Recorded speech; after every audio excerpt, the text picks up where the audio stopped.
ఉండాలి, మనం ఇంకొన్ని మార్చాలి. మనం సాక్ష్యమును కలిగి ఉండాలి, ఇంకొకరికి సాక్షిగా బ్రతకాలి. మన సాక్ష్యాన్ని చూసి 10 మంది ప్రభువులోకి రావాలా. ఆ రకమైన జీవితాన్ని మనం జీవించాలా. ద అల్టిమేట్ గోల్ అదే. ఇంకెవరు ఉందంటారా? గోల్డ్, బిస్కెట్లు, డైమండ్స్ ఇంకెవరు ఉన్నాయా? నాకు కదా, ఇంకేం లేదు. నాకు తెలిసినంత ఏం లేదు. ఇవన్నీ వాడుకొని వదిలేసే. కానీ ఒకవేళ మనము లేకున్నా మన సాక్ష్యం మాట్లాడుతుంది. అర్థం కాలేదనుకుంటున్నా. నాకు తెలిసినంతవరకు మనము లేకున్నా మన సాక్ష్యం మాట్లాడుతుంది. ఎన్ని సంవత్సరాలు టిల్ ద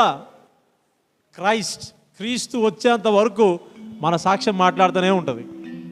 అవునంటారా కాదంటారా? చూడండి, 100 సంవత్సరాల క్రితం ఒక గొప్ప దైవజనుడు పరిచర్య చేశాడు.